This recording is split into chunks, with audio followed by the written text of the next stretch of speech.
আসসালামু আলাইকুম। গ্রামীণ ফোন টেলি সময় অনুষ্ঠানে আপনাদের সবাইকে স্বাগত জানাচ্ছি।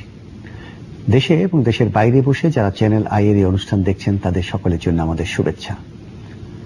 আমাদের আজকের অনুষ্ঠানের বিষয় তত্ত্বাবধায়ক সরকার বনাম অন্তর্বর্তীকালীন সরকার। এই অনুষ্ঠানে অংশগ্রহণ করার জন্য যারা স্টুডিওতে আমন্ত্রিত হয়েছেন তাদের সঙ্গে আপনাদের পরিচয় করিয়ে দিই। আমার ডান দিকে রয়েছেন বাংলাদেশের বিশিষ্ট সাংবাদিক জনাব ইকবাল সুবহান চৌধুরী, তার পাশে রয়েছেন বিশিষ্ট রাষ্ট্রবিজ্ঞানী প্রফেসর দিলারা চৌধুরী, সবশেষে রয়েছেন জনাব প্রাক্তন সচিব ও কলামিস্ট জনাব আব্দুল লতিফ মন্ডল।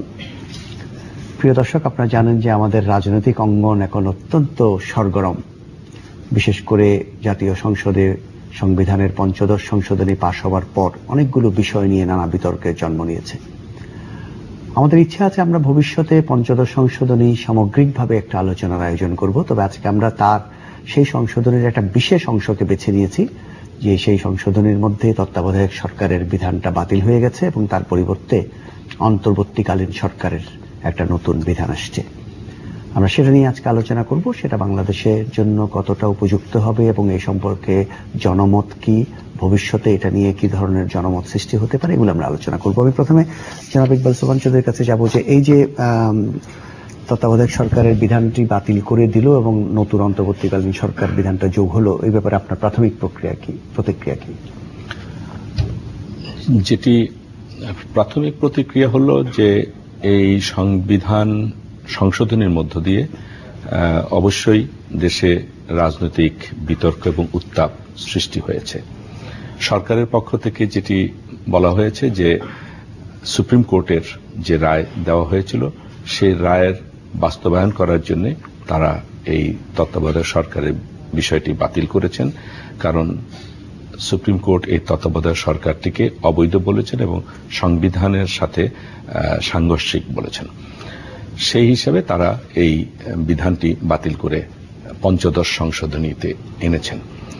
এখন প্রশ্ন হলো যে সাধারণভাবেই যে কোনো সংশোধনী যদি সমঝোতার ভিত্তিতে যদি পাশ হয় তাহলে তার যে একটি ইতিবাচক দিক থাকে, আর সেটি যদি সমঝোতার ভিত্তিতে যদি না হয় তাহলে সেখানে বিতর্ক, সেখানে নিন্দা বা সেখানে রাজনৈতিক যে সহিংসতা সেটি সৃষ্টি হওয়ার অবকাশ থাকে। এই সংশোধন আমি মনে করি একদিকে সরকারের দিক থেকে যে কথাটি তারা বলেছেন যে সুপ্রিম কোর্টের শীর্ষ আদালতের রায়কে বাস্তবায়ন করার জন্য তারা করেছেন, সেটি যদি তারা আরো আলোচনার মধ্য দিয়ে সকল দলগুলোকে, বিশেষ করে প্রধান বিরোধী দল এবং তাদেরকে নিয়ে যদি এটা করতে পারতেন তাহলে হয়তো সরকারের দিক থেকে অনেক বেশি যাকে বলে অনেক বেশি সুবিধাজনক অবস্থায় সরকার থাকতে পারত। ধন্যবাদ জনাব ইকবাল সুবহান চৌধুরী। প্রফেসর দিলারা চৌধুরীর প্রাথমিক প্রতিক্রিয়া শুনতে চাই এই সংশোধনী সম্পর্কে। আমি বলবো যে প্রাথমিক প্রতিক্রিয়া যেটা আমার হয়েছে যে সংবিধান সংশোধনীর ব্যাপারে আপনার সরকার খুব তাড়াহুড়ো করে সংশোধনীটা পাশ করেছে আর কি। আর দ্বিতীয় কথা, সরকার যেটা বলছেন যে উচ্চ আদালতের রায়কে সামনে রেখে তারা এই সংশোধনীটা বাস্তবায়ন করেছে, হ্যাঁ এনেছেন, কিন্তু সেটা কিন্তু আপনার অর্ধেক সত্য। কারণ সংবিধান আপনার হাইকোর্টের রায় কিন্তু বলা আছে যে আরো 2 টার্মের কথা, যেহেতু বাংলাদেশের রাজনৈতিক সংস্কার, রাজনীতি যেটা আপনার সংস্কৃতি এবং বাংলাদেশের যে প্রিভেলিং সিচুয়েশন, সেখানে আরো 2টা টার্ম এটাকে রাখলে পরে কোনো অসুবিধা নাই এবং সেটা সংসদ সেটাকে সিদ্ধান্ত নেবে। কিন্তু আমরা যেটা দেখলাম যে আপনার সংবিধানের যে বিশেষ কমিটি ছিল সেই কমিটি কিন্তু এটাকে রেকমেন্ড করেছিল, যে কারণ বিশেষজ্ঞদের যে মত নেওয়া হয়েছিল তারা বেশিরভাগই মত দিয়েছিলেন যে এটাকে রাখা দরকার, এবং বিশেষ কমিটি তার প্রতিবেদনে কিন্তু এই ধারাটা রেখেছিল। কিন্তু এটা রাতারাতি বদলে গেল। প্রাইম মিনিস্টার বললেন যে এটা রাখা যাবে না, তারপরে এটা আপনার রাতারাতি বদলে গেল এবং তড়িঘড়ি করে সংশোধনীটা নিয়ে এসেছেন। তো সেদিক থেকে আমি মনে করি যে সংবিধান সংশোধনের মতো একটা গুরুত্বপূর্ণ কাজ এত তড়িঘড়ি করার কোনো দরকার ছিল না, কারণ বিশেষ করে যখন 2.5 বছর সময় সরকারের হাতে আছে, সুতরাং তারা অনেক আলাপ আলোচনা করে ধারাটাকে রেখে এটা করতে পারতেন। এবং দ্বিতীয় পর্যায়ে আমার যেটা ইকবাল সোবহান সাহেব চৌধুরী বলেছেন সেটার সঙ্গে আমি একমত, যে কেয়ারটেকার গভর্নমেন্টে এসেছিল আপনার সমঝোতার ভিত্তিতে, এবং গণতন্ত্রের আপনার মূল কথাই হলো সমঝোতা। সমঝোতার ভিত্তিতে যেটা আসে সেটা নিয়ে কোনো বিতর্ক হয় না। সুতরাং এই তত্ত্বাবধায়ক সরকারটা এই ইনস্টিটিউশনটি যদি আপনার বিলুপ্ত করতেই হতো, বিলুপ্ত করার জন্য আপনার সব দলের, বিশেষ করে প্রধান বিরোধী দলের সঙ্গে আলাপ আলোচনার ভিত্তিতে এটা করা অত্যন্ত জরুরি ছিল। ধন্যবাদ। জনাব আব্দুল লতিফ মন্ডল।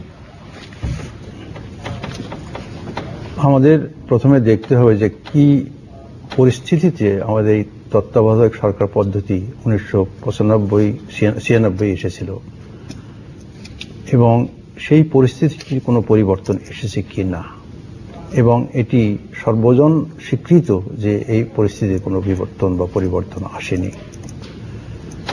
এমনকি প্রধানমন্ত্রীও প্রায় মাসখানেক আগে নিজেই স্বীকার করেছিলেন বা সম্মতি দিয়েছিলেন তত্ত্বাবধায়ক সরকার রাখার পক্ষে, এবং যেটা প্রফেসর দিলারা চৌধুরী বললেন যে হঠাৎ করে এই সিদ্ধান্তটা বদলে গেল। কাজেই আমরা পরবর্তীতে দেখেছি, এখনো দেখছি গভর্নমেন্ট নিজেই বলছেন, আজকে পত্রিকাতেও আছে যে তারা বিরোধী দলের সঙ্গে একটা সমঝোতায় আসতে চায়। এর থেকে এখানেই প্রমাণিত হয় যে এই পরিবর্তনটা একটি চিন্তাপ্রসূত ফসল না, এটি যে কোনো কারণেই হোক অত্যন্ত তাড়াহুড়ো করে করা হয়েছে। এবং প্রফেসর দিলারা চৌধুরী যে কথা বললেন যে সর্বোচ্চ আদালতের রায়ের আংশিক এখানে বাস্তবায়ন হয়েছে। আদালত অত্যন্ত ধীরস্থিরভাবে এবং বাংলাদেশের রাজনৈতিক পরিস্থিতি সবকিছু বিবেচনা করেই তারা 2টি টার্ম তত্ত্বাবধায়ক সরকার রাখার পক্ষে মতামত দিয়েছিলেন। আরেকটি কথা, সেটা হচ্ছে এই তত্ত্বাবধায়ক সরকারে আমরা কতগুলো দেখব ধারা, সেগুলো আমাদের প্রচলিত রাজনৈতিক অবস্থা সঙ্গে খুব একটা সামঞ্জস্যপূর্ণ নয়। আমি একটি ধারার কথাই বলবো যে আমরা বাংলাদেশে Westminster style of parliamentary democracy practice করি বলে আমরা বলি এবং স্বীকার করি। ওয়েস্টমিনস্টার স্টাইল পার্লামেন্টারি ডেমোক্রেসিতে কোথাও পার্লামেন্টকে জীবিত রেখে কোথাও ইলেকশন হয় না, কিন্তু আমরা সেটি 123 অনুচ্ছেদের 3য় ক্লজে 3 নম্বর ক্লজে সেই ধারাটি পরিবর্তন করেছি এবং বলা হয়েছে এখানে যে পার্লামেন্ট বিলুপ্তির 90 দিন পূর্বেই ইলেকশন হবে, এবং এটি একটি অত্যন্ত গুরুত্বপূর্ণ ধারা। এই বিষয়টি এখনো আমাদের জনগণ হয়তো বুঝতে পারেনি, কেননা পার্লামেন্ট জীবিত রেখে বা লাইভ অবস্থায় ইলেকশন করতে গেলে এটি মাঠ পর্যায়ে একটা লেভেল প্লেইং ফিল্ড যে ছিল আমাদের, সেটি নষ্ট হয়ে যাবে। অর্থাৎ একজন সিটিং এমপি যখন কোনো থানাতে ইলেকশন করতে যাবেন, তিনি এই থানাতে একটা বিরাট তার একটা ইনফ্লুয়েন্স কাজ করবে, যেটি পার্লামেন্ট বিলুপ্ত হওয়ার পরে যে সম্ভাবনাটি ছিল না, যে পরিবেশটা হয় না। কাজে এই লেভেল প্লেইং ফিল্ডটা সম্পূর্ণভাবে নষ্ট হয়ে যাবে এবং এতে ইলেকশন নিরপেক্ষভাবে এবং ফেয়ারলি হওয়ার সম্ভাবনা অনেকটা তীর হয়ে যাবে। ধন্যবাদ জনাব মন্ডল। মন্ডল সাহেব যখন কথাটা তুললেনই, আমি পরে তুলতে চেয়েছিলাম, ইকবাল ভাই আপনাকে জিজ্ঞাসা করি, এই পয়েন্টটা আলোচনার দাবি রাখে।